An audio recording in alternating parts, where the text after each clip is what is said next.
Hello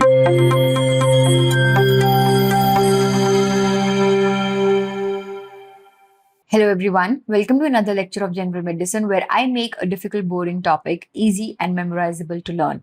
So let's get into the lecture for today, which I shall be referring from this Mind Maps book for general medicine by MediStudy Go.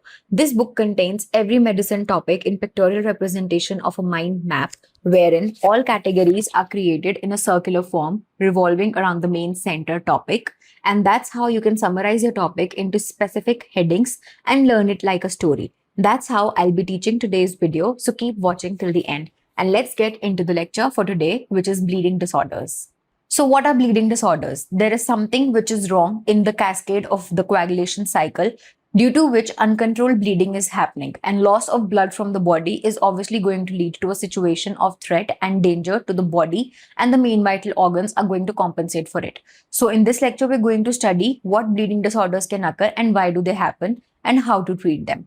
So starting with bleeding disorders, what are they? It is a medical condition which is characterized by impaired blood clotting, leading to excessive bleeding, bruising, or hemorrhage. So bleeding is when the blood comes outside or in the body itself. Bruising when it's under the skin only, and hemorrhage when the blood is lost to the outside of the body. There is defect in the normal homeostasis of the body wherein the clotting is not happening. Now this can happen because of several reasons like congenital causes or acquired causes. Congenital is something hereditary, acquired is what the person acquires in his lifetime. So congenital causes can be like hemophilia A, B, C, wherein factors 8, 9 can be deficient. Von Willebrand disease, wherein von Willebrand factor is deficient, which actually protects the factor 8. So if this will be absent, 8 will also get defected. Glanzmann's thrombasthenia, wherein the platelet glycoproteins are affected. And Bernard-Soulier syndrome, wherein again the glycoproteins on the membrane of the platelet, they get affected. And if the platelet membrane is wrong or it's defective, it will not cause proper clotting and coagulation as it should. Now, acquired causes can be autoimmune like ITP, wherein the thrombocytopenia is present and platelets will not be enough to cause the clotting. Blood cancers, vitamin K deficiency, which is required in the cascade cycle, and several drugs like antiplatelet drugs like clopidogrel, and kidney or liver failure, because these are all responsible for the coagulation cascade to happen normally. If we categorize these diseases according to the step at which they are happening, so the bleeding is controlled at 3 steps. First, by the blood vessel. Second, by the platelet. And third step is the clotting factor. So if blood vessel has poor wall or the wall is fragile, that leads to vascular diseases like vasculitis, or in the cases of scurvy, wherein the blood vessels are fragile and capillaries, they break down very easily. Second, there are platelet disorders.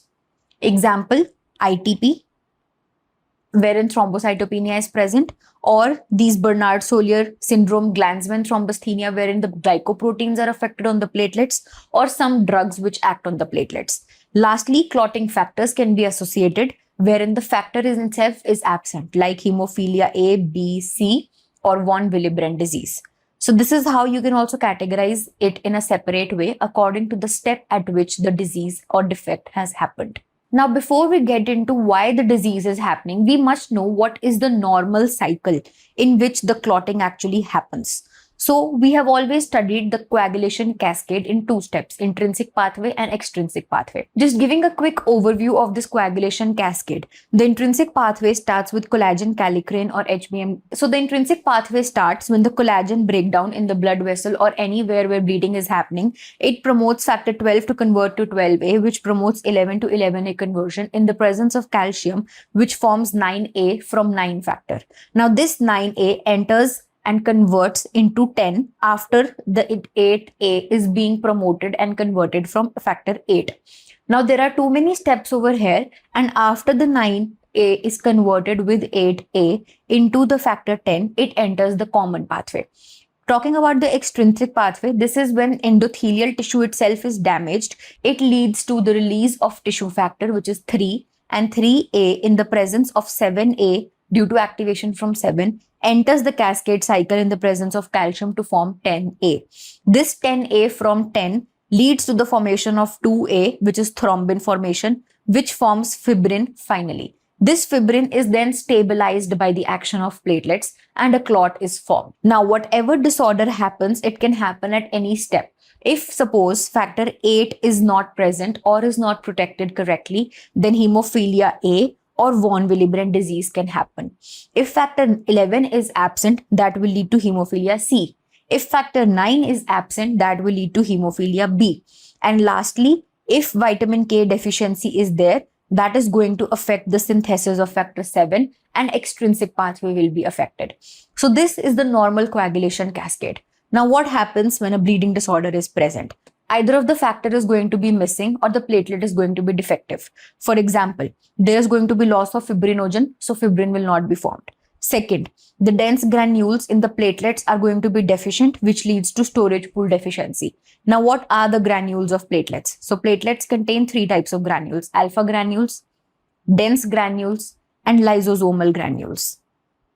Alpha granules are the one which are responsible for clotting, whereas dense ones are responsible for carrying protein, calcium, and other enzymes. So these are responsible for stabilization. If either of these two are not going to be there, the platelets will not function correctly. So the absence of dense granules or the absence of alpha granules, as in the Gray syndrome, is going to lead to poor coagulation. Then there can be glycoprotein defect of the platelet membrane, as seen in Glanzmann thrombasthenia and Bernard-Soulier syndrome. So this is again platelet defect. And lastly, there can be defective formation or production of the factors of the clotting mechanism, which leads to hemophilia types or von Willebrand disease. So this is how the bleeding disorder progresses. Now, what happens when this factor doesn't work correctly? There is an injury, collagen and tissue factor gets released and coagulation pathway is activated. Vasoconstriction of the blood vessel occurs so that the blood volume and the blood flow is decreased in that area. This activates platelets. Von Willebrand factor gets activated and primary homeostasis happens. This activates the coagulation cascade and thrombin is formed, which forms fibrin. This fibrin converts to the blood clot, which leads to secondary homeostasis or the hemostasis of the blood. This leads to a stable clot formation, which is acted upon by different platelets and a clot is formed. Now, ideally, this clot is also dissolved after the healing has happened in the presence of plasmin. This plasmin leads to fibrinolysis and clot degradation so as to remove the clot after the healing has happened. This is how whole process works. Defect at any step is going to lead to poor control of the bleeding and hemostasis is not going to happen. So this is the pathophysiologic reaction.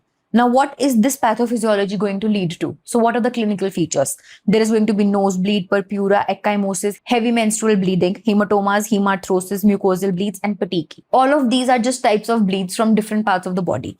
Nosebleeds, mucosal bleeds, understandable. Petechiae, purpura, and ecchymosis are all subdermal type of bleeding which happen under the skin. Petechiae is less than 2 mm, purpura is 2 to 10 mm, and ecchymosis is more than 1 centimeter.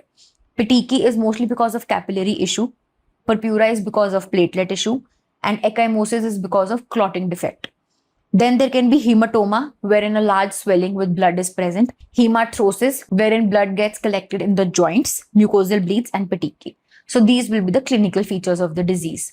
After we learn the clinical features of a disease, we need to know how to come to a confirmatory diagnosis for the disease and treat the patient accordingly. So the first and the foremost thing which we do for a confirmatory diagnosis is to take a detailed history. Because if the parents have a disease of bleeding disorder, it means the patient might also have it because of hereditary inheritance. Secondly, we take CBC because it will show us the amount of platelets and the blood cells which will be normal or abnormal.